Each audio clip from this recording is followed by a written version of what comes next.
Hello everyone, welcome. I welcome you all to engineers वाला DPP solve करते हैं आज की।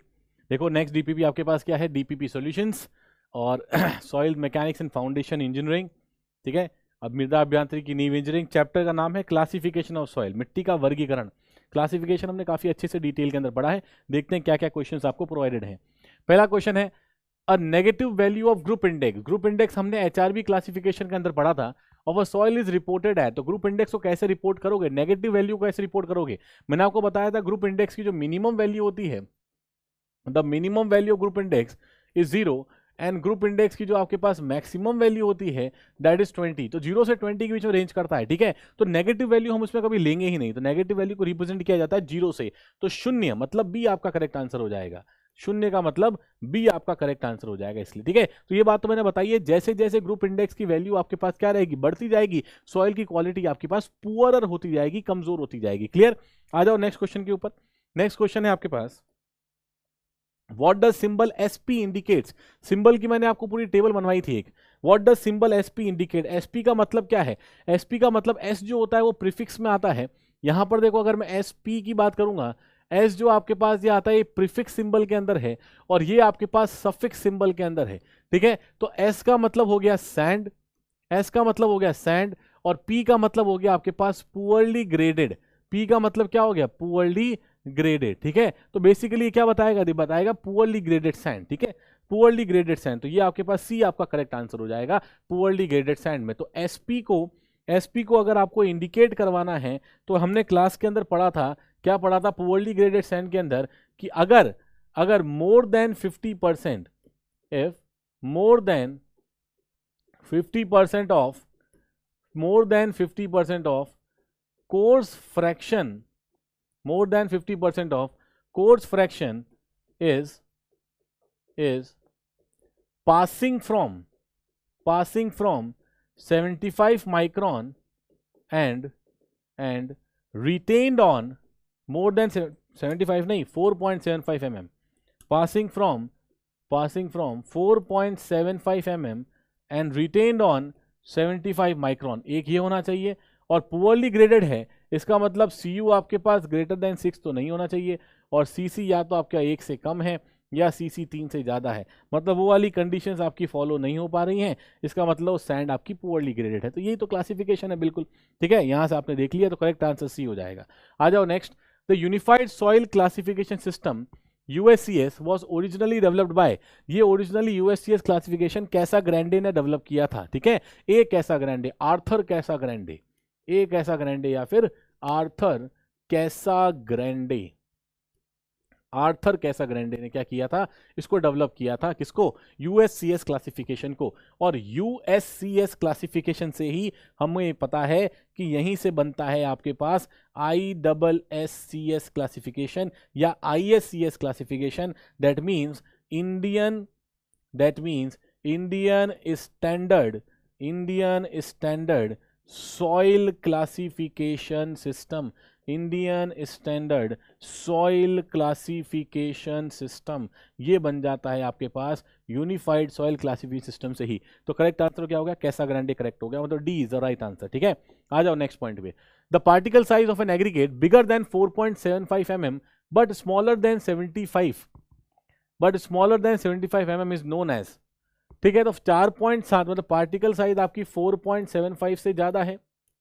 ठीक है, लेकिन ये कम है, किससे कम है, ये कम है 75 mm से। तो एक तरह का कोर्स एग्रीगेट ही तो है ये, क्या है ये, सारे कोर्स एग्रीगेट ही होते हैं। तो यहाँ ऑप्शंस में देखो एक बार क्या है, ऑप्शन है सिल्ट तो पॉसिबल ही नहीं है, सिल्ट तो पॉसिबल ही नहीं है, ये तो हो ही नहीं सकता है। क्ले पॉसिबल नहीं है। फाइन एग्रीगेट तो 4.75 से कम पे होंगे। ठीक है, तो फाइन एग्रीगेट भी पॉसिबल नहीं है। तो एक तरीके से आप कोर्स एग्रीगेट कह सकते हो इसको। ठीक है, तो मोस्ट अप्रोप्रिएट आंसर आपके पास डी हो जाएगा, मोस्ट अप्रोप्रिएट आंसर डी हो जाएगा। वैसे देखा जाए तो ये रेंज किसकी है, कॉबल्स या पैबल्स की रेंज है। क्लियर है, आ जाओ आगे। मतलब ये जो रेंज है बेसिकली, अच्छा ये ग्रेवल की रेंज होती है आपके पास, किसकी होती है, this is gravel, this is the range of gravel, जो वैसे आपके पास कोर्स एग्रीगेट ही है। ठीक है, तो करेक्ट आंसर कोर्स एग्रीगेट हो जाएगा। आ जाओ नेक्स्ट पॉइंट के ऊपर। नेक्स्ट पॉइंट है, which soil will take years and decades to undergo full settlement after the new building is constructed. तो वो कौन सी सॉइल है जिसमें बहुत साल लग जाएंगे सेटलमेंट होने में। सेटलमेंट के लिए जरूरी होता है कि पानी का एक्सपल्शन किस रेट से हो पा रहा है। क्ले जो होती है वो प्रैक्टिकली इम्परमिएबल होती है, वाटर एक्सपल्शन बहुत समय लगाता है क्ले के अंदर। इसका मतलब है कि क्ले जो है, ये मिट्टी जो होगी क्ले के अंदर आपके पास सालों साल लग जाएंगे। अगर आप एक नया घर बनाओगे तो उसका सेटलमेंट जो है, उसको ढहने में जो है क्ले जो है वहां पर आपके पास सालों साल लग जाएंगे। क्लियर है, अगर क्ले मिट्टी नीचे है तो। आ जाओ next. According to ISCS system, silt is the symbolized with letter. Silt को कैसे, सिल्ट का क्लासिफिकेशन हमने कैसे किया था, सिल्ट को करते हो M से क्लासिफाई, सिल्ट को करते हो M से क्लासिफाई, ठीक है, M से क्लासिफाई करते हो। तो A is the right answer for this question. तो आपके पास क्या हो जाएगा, आपके पास A आपका करेक्ट आंसर हो जाएगा, M आपका करेक्ट आंसर हो जाएगा। क्लिक, ठीक है। आ जाओ नेक्स्ट पॉइंट के ऊपर। नेक्स्ट है which of the following is used in soil classification. कौन सा यूज करते हैं सॉइल क्लासिफिकेशन में, कैसाग्रेंडे चार्ट को यूज करते हैं, प्रेंटल चार्ट को यूज करते हैं, प्लास्टिसिटी चार्ट को, या न्यूमार्क्स चार्ट को। ठीक है, कैसाग्रेंडे चार्ट को हम सॉइल क्लासिफिकेशन के अंदर यूज नहीं करते हैं। कैसाग्रेंडे चार्ट को कंसिस्टेंसी लिमिट्स के अंदर यूज किया था हमने, सॉइल क्लासिफिकेशन के अंदर नहीं। प्रेंटल चार्ट अभी तो पढ़ा ही नहीं है हमने इसको। प्लास्टिसिटी चार्ट, बिल्कुल सही बात है, प्लास्टिसिटी चार्ट हम यूज करते हैं इसके अंदर। और न्यूमार्क्स चार्ट अभी तक पढ़ा नहीं है। Plasticity chart fine grain soil के क्लासिफिकेशन के अंदर हमने यूज किया था, ठीक है, फाइन ग्रेन सॉइल के क्लासिफिकेशन के अंदर हमने प्लास्टिसिटी चार्ट को यूज किया था। IP प्लास्टिसिटी इंडेक्स वगैरह हमने बताई थी, A लाइन और U लाइन के बारे में हमने बातचीत करी थी, ठीक है। तो वहां पर आप देखोगे कि A लाइन की इक्वेशन भी मैंने आप लोगों को बताई थी कि IP बराबर होगा आपके पास 0.73 WL - 20। सिमिलरली U लाइन की इक्वेशन ये भी मैंने आप लोगों को बताई थी, दैट इज 0.90 WL -8, ठीक है। आ जाओ नेक्स्ट आगे। तो क्या करेक्ट आंसर हो जाएगा, प्लास्टिसिटी चार्ट आपका करेक्ट आंसर हो जाएगा। नेक्स्ट पे आ जाओ। USCS system is almost similar to, किससे सिमिलर है USCS system, Indian soil system, textural, MTI, AASHTO. किससे सिमिलर होता है, इंडियन मृदा वर्गीकरण, ISCS क्लासिफिकेशन के सिमिलर है, बिकॉज USCS क्लासिफिकेशन से ही ISCS क्लासिफिकेशन डिराइव हुआ है, वहां जहां सॉइल को हम कोर्स ग्रेन और फाइन ग्रेन के अंदर क्लासिफाई करते हैं, ठीक है, क्लासिफाई करते हैं। तो करेक्ट आंसर क्या है, करेक्ट आंसर आपके पास A आपका करेक्ट आंसर है। आ जाओ नेक्स्ट पॉइंट के ऊपर। In plasticity index A line generally separates, A line किसको सेपरेट करती है, A लाइन जनरली सेपरेट किसको करती है, देखो ये है आपके पास प्लास्टिसिटी चार्ट, ये है आपके पास प्लास्टिसिटी चार्ट, ठीक है। अब यहां पर लिक्विड लिमिट को रखते हो तो 20, 35, 50 ये लिक्विड लिमिट है कुछ इस तरीके से, 20, 35, 50 ये कुछ लिक्विड लिमिट है। अब यहां से देखो, यहां से आपने एक लाइन बनाया कुछ इस तरीके से, ये जो लाइन है ये लाइन है IP, और ये लाइन है IP मतलब 0.73 WL - 20, this is known as your A line, this is known as your A line, Arthur Casagrande line, ठीक है। ये लाइन होती है आपके पास। इस लाइन के ऊपर आपको क्या देखने को मिलेगा, इस लाइन के ऊपर आपको क्या देखने को मिलेगा, इस लाइन के ऊपर आपको देखने को मिलेगा क्ले, इस लाइन के नीचे देखने को मिलेगा सिल्ट। तो इस लाइन के ऊपर देखने को मिलेगा क्ले, इस लाइन के नीचे देखने को मिलेगा सिल्ट। यही तो क्लासिफिकेशन है, ठीक है। और यहाँ पर आप प्लॉट करते हो IP को, और IP में यहाँ पे प्लॉट करोगे तो कुछ इंपॉर्टेंट है, जैसे 4, जैसे 7, ठीक है। ये कुछ आपके पास इंपॉर्टेंट लाइंस होती हैं, तो IP आपके पास यहाँ पर ये इस तरह से क्लासिफाई कर सकते हो। यही चार्ट हमने देखा था, क्लियर है। तो करेक्ट आंसर क्या हो जाएगा इसका, क्ले फ्रॉम सिल्ट को ये सेपरेट करता है, मतलब C is the right answer. तो इसका आंसर आपके पास हो गया, C is the right answer. आ जाओ नेक्स्ट पॉइंट के ऊपर। नेक्स्ट पॉइंट है, a soil when tested in a laboratory indicated a liquid limit of 70% and plasticity index of 40। मतलब आपको लिक्विड लिमिट गिवन है 70%, बहुत ही बढ़िया, और प्लास्टिसिटी इंडेक्स IP आपको गिवन है, कितना, 40%। तो what is the type of soil, soil की टाइप बता दो, OL, ML, CL, CH या क्ले है, क्या है, ये पूछा है आपसे ना। तो देखो आप यहां से बता सकते हो क्या, ये चीज तो आप यहां से बता सकते हो कि लिक्विड लिमिट जब आपके पास, हमें पता है कि जब लिक्विड लिमिट 50% से ज़्यादा हो जाए तो ये बेसिकली हाई कंप्रेसिबिलिटी की क्ले होती है। This represent the clay of high compressibility, compressibility ये होता है जब क्ले आपके पास 50 लिक्विड लिमिट 50% से ज़्यादा होती है। अच्छा, यहीं से क्वेश्चन सॉल्व हो जाएगा कि यहाँ पे 70% है, इसका मतलब हाई कंप्रेसिबल का एक ही ऑप्शन आपके पास बचा है, ठीक है। उसके अलावा भी आप देख सकते हो कि अगर मैं यहाँ से क्या करूँगा कि मुझे IP पता है, तो IP WL minus WP, IP मुझे पता है कि 40 है, WL मुझे पता है 70 है, तो WP कितना हो जाएगा, WP मेरे पास हो जाएगा 30। तो सर WP तो मेरे पास आ गया है 30, बहुत ही बढ़िया है सर, WP मेरे पास आ गया 30। लेकिन मैं अगर ए लाइन पे चेक करूंगा आईपी को, तो वो आएगा मेरे पास 0.73 WL माइनस 20। तो यहाँ पर आ जाओ कि दिस इज 0.73, WL कितना है, WL आपके पास है 70, 70 में से 20 गए, 70 में से 20 गए तो बचे कितने, बचे आपके पास 50, ठीक है 50। तो देखो कितना होगा, 5 3 15, 5 1 35, 35 और 1 36, ठीक है, तो 36.50। इसका मतलब क्या है, इसका मतलब आपके पास जो आईपी जो लाइन है, आईपी जो लाइन है, ठीक है, यहाँ आपके पास लिक्विड लिमिट है, आईपी 36.5 है, और यहाँ जो आईपी प्रोवाइडेड है वो 40 है, ठीक है। ये आईपी जो लाइन वाली जो आईपी है, ए लाइन वाली आईपी है, वो 36 आया है और ये 40 है, इसका मतलब इससे ऊपर है, ए लाइन से ऊपर होगा तो क्या होगा, क्ले होगा। तो ये बेसिकली सिंबल हो गया आपके पास clay of high compressibility, clay of high compressibility, C is the right answer. तो करेक्ट आंसर हो गया आपके पास सी, ठीक है। इस तरह से क्लासिफाई कर सकते हो सॉइल को। आ जाओ नेक्स्ट पे। Liquid limit of soil is 40%, soil का जो लिक्विड लिमिट है ये आपको गिवन है 40%, प्लास्टिसिटी इंडेक्स ये गिवन है 20%, this soil will be classified है, सिंपल बात है। आईपी आपको पता है WL minus WP, this is 20, this is 40, WP बता दो, तो WP भी हो गया आपके पास 20। यहाँ तक बात क्लियर है। WL आपके पास, WL जो है ये आपके पास 35 से 50 के बीच में है, 35 से 50 के बीच में है। इसका मतलब इंटरमीडिएट कंप्रेसिबिलिटी हो जाएगा। इसका मतलब क्या हो जाएगा, इंटरमीडिएट कंप्रेसिबिलिटी, इंटरमीडिएट कंप्रेसिबिलिटी हो जाएगा। वैसे ऑप्शन से पता चल जाएगा कि बी आंसर आ रहा है, लेकिन फर्दर सॉल्व करो इसको। आईपी आपके पास 20 है, आईपी इज गिवन एज 20, बहुत ही बढ़िया। तो यहां से ए लाइन से आईपी निकाल लो। कैसे निकालोगे, 0.73 WL कहाँ है 40, WL minus 20, that means 0.73 multiply by 20, that mean 2 3 6, मतलब 14.6। तो आईपी जो ए लाइन से आ रहा है ये आपके पास है 14.6, और जो इनिशियली आपको पता है वो है 20, मतलब उसके ऊपर है। तो basically clay of intermediate compressibility बता रहा है ये। क्या बता रहा है, क्ले ऑफ इंटरमीडिएट कंप्रेसिबिलिटी, मतलब आंसर आ जाएगा बी, ठीक है।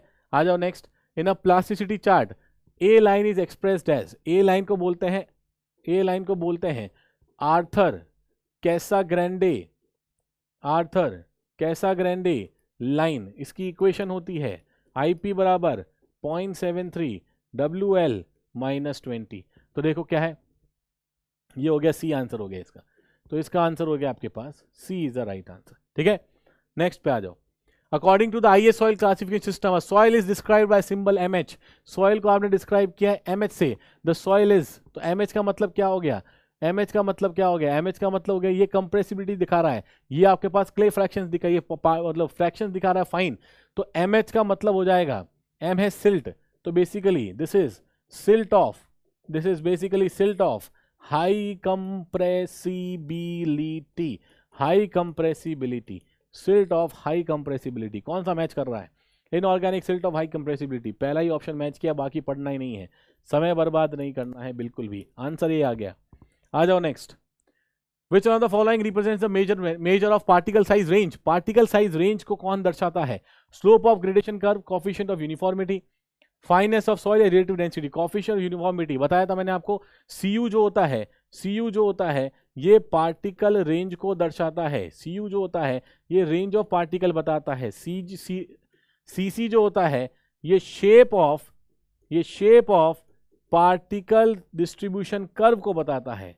This indicates the shape of particle distribution curve, ये उसको बताता है, ठीक है। तो आंसर आ जाएगा आपके पास बी, आंसर आ जाएगा आपके पास बी। आ जाओ नेक्स्ट पे। As per the Indian soil classification system, MI is the symbol for, MI Mumbai Indians नहीं है, MI क्या है आपके पास, MI होता है MI मतलब silt of intermediate, silt of intermediate compressibility, ठीक है, सिल्ट ऑफ इंटरमीडिएट कंप्रेसिबिलिटी। मतलब inorganic silt of high, inorganic silt of medium, तो मीडियम हो गया। Inorganic silt of medium plasticity या inorganic silt of medium compressibility. तो correct answer आ गया आपके पास सी। इस वाले क्वेश्चन का करेक्ट आंसर आ गया सी। उड़ा रहे हो क्वेश्चन को जल्दी जल्दी, जबरदस्त तरीके से, बहुत ही बढ़िया। In which type of soils more than half the total material, more than half the total material by weight is larger than 75 micron ISCU, is larger than 75 micron ISCU। तो इस तरह के पार्टिकल क्या कहेंगे? Coarse grain, fine grain, highly organic, इस तरह कहेंगे coarse grain. मतलब 75 माइक्रोन से ऊपर ही रिटेन कर रहे हैं। मोर than half of the total material by weight is larger than 75 micron. इस मतलब जो कोर्स फ्रैक्शन है 50% ज़्यादा कोर्स फ्रैक्शन जो यहीं पर रिटेन, ऊपर रिटेन कर रहा है, मतलब ये आपके पास हो जाएगा कोर्स ग्रेन। क्या हो जाएगा ये? This will be your coarse grain soil, this will be your coarse grain soil. तो क्या करेक्ट आंसर आ गया? A is the right answer for this particular question. Clear है? आ जाओ आगे। Group symbols assigned to silty sand. Silty sand का मतलब क्या है? सिल्टी सैंड, ये रहा सिल्टी सैंड, MS, ठीक है, SM। और क्लेई सैंड, क्लेई सैंड का मतलब SC, ये हो गया। तो SM and SC, SM and SC, C answer आपके पास हो गया। उड़ा दिया इसको भी, सीधा उड़ा दिया इसको ग्राउंड के बाहर। आ जाओ next. In a soil specimen 60% of soil passing through 4.75 mm CU and 40% of particles are passing through 75 micron CU. Its uniformity coefficient is 5, 5 दे रखा है uniformity coefficient, and coefficient of curvature is 4. As per IS classification this soil is classified as। तो देखो क्या क्या given है, solve करना पड़ेगा इसको, तो कर लेंगे सर, सॉल्व करेंगे, क्या दिक्कत है। देखो क्या क्या गिवन है, क्या गिवन है? 60% सॉइल पासिंग थ्रू दिस ना, तो 60% of soil are passing through, क्या बोला इसने? 4.75 mm, मतलब 4.75 mm से पास कर रहा है 60% particle, and 40% of particle are passing through 75 micron.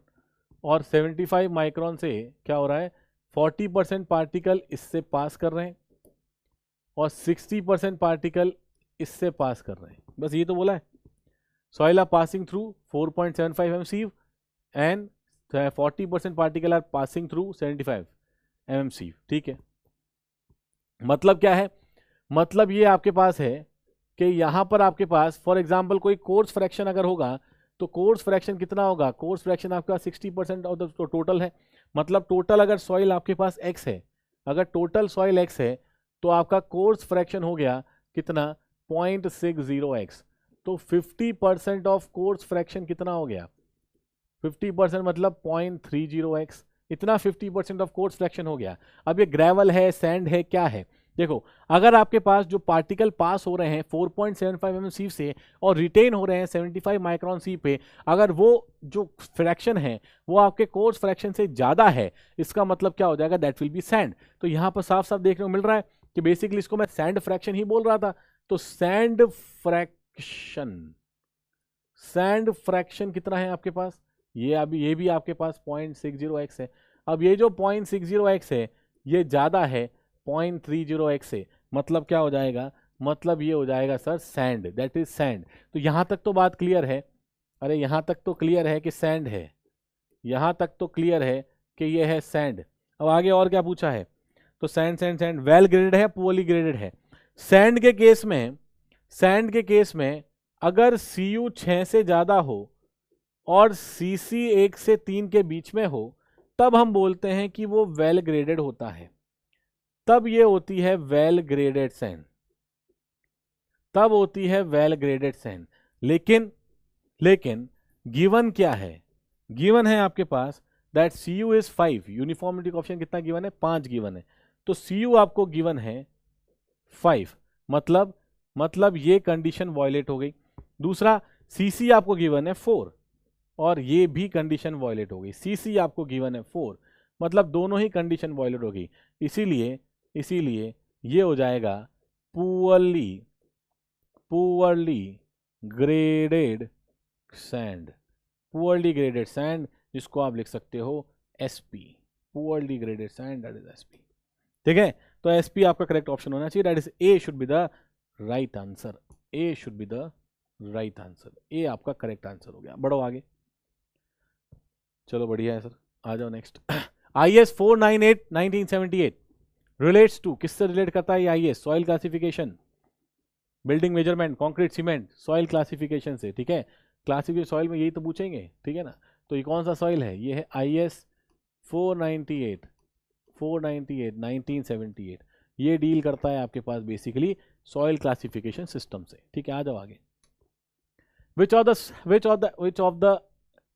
The soil has, है ना, which of the soil has highest optimum moisture content, highest optimum moisture content कौन सी पर्टिकुलर सॉइल का है? OMC किसका ज्यादा है, ठीक है। जैसे जैसे हमारी प्लास्टिसिटी बढ़ती जाती है, हमें ये पता है, देखो हमें ये पता है कि अगर मैं यहां पर देखता हूं, वाटर कंटेंट लगाता हूं यहां पर, मतलब यहां पर अगर मैं वाटर कंटेंट को प्लॉट करता हूं, यहां पर मैं गामा डी को प्लॉट करता हूं इस तरह से, तो आपके पास कुछ सॉइल्स होंगी। फॉर एग्जाम्पल कुछ सॉइल है जिसका कुछ कर्व ऐसे आ रहा है, ये सॉइल कुछ कर्व ऐसे आ रहा है, ठीक है।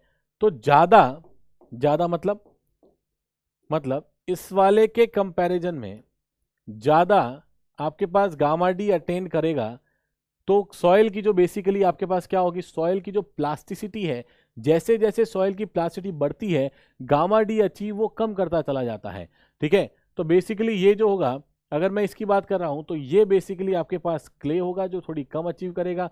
तो इससे ऊपर आपके पास होना चाहिए सिल्ट, जो थोड़ा कंपेरेटिवली ज़्यादा अचीव करेगा। इसके ऊपर सैंड होगा तो सैंड और ज़्यादा अचीव कर सकता है, ग्रेवल उससे भी ज़्यादा अचीव कर सकता है, ठीक है। कंपैरिजन बता रहा हूँ दोनों के बीच में। तो मान लिया ये गामा डी 1 है और ये मान लिया गामा डी 2 है, तो गामा डी 2 अगर होगा और क्ले और सिल्ट आपसे पूछा जाए तो ऑब्वियसली सिल्ट ऊपर आएगा। तो अब इसमें देखो यहाँ पर जो इसका करस्पॉन्डिंग ऑप्टिमम मॉइस्चर कंटेंट है और एक इसका ऑप्टिमम मॉइस्चर कंटेंट है, तो इसने क्या बोला है, हाईएस्ट किसका होगा, मतलब जिसमें आपका गामा डी कम आता जा रहा है तो OMC कम होता चला जाएगा। अच्छा, क्ले के अंदर भी अगर हाई कंप्रेसिबिलिटी की जो क्ले होती है उसका तो कुछ ऐसे आता है, इसका मतलब इसका जो वाटर कंटेंट है OMC, ये आपको सबसे ज़्यादा देखने को मिलता है, इसका OMC सबसे ज़्यादा देखने को मिलता है। मतलब क्ले ऑफ हाई कंप्रेसिबिलिटी या क्ले ऑफ लो कंप्रेसिबिलिटी, जो भी कंप्रेसिबिलिटी की क्ले है, क्ले की बात करेंगे तो उसमें आपके पास OMC ज़्यादा देखने को मिलेगा। मतलब CL की बात करेंगे तो करेक्ट आंसर आपके पास क्या आएगा, करेक्ट आंसर आपके पास आएगा C will be the right answer for this question, ठीक है। सैंड ग्रेवल में तो ज़्यादा देखने को मिलेगी, यहाँ भी ज़्यादा, और ये सिल्ट है तो प्लास्टिसिटी के बेसिस पर भी आप इसको क्लासीफाई कर सकते हो। आ जाओ नेक्स्ट पॉइंट के ऊपर, बस हो गया, चलो ठीक है। Okay, thank you so much, मिलते हैं वापस से नेक्स्ट DPP के अंदर। Till then keep locking, keep learning, thank you so much.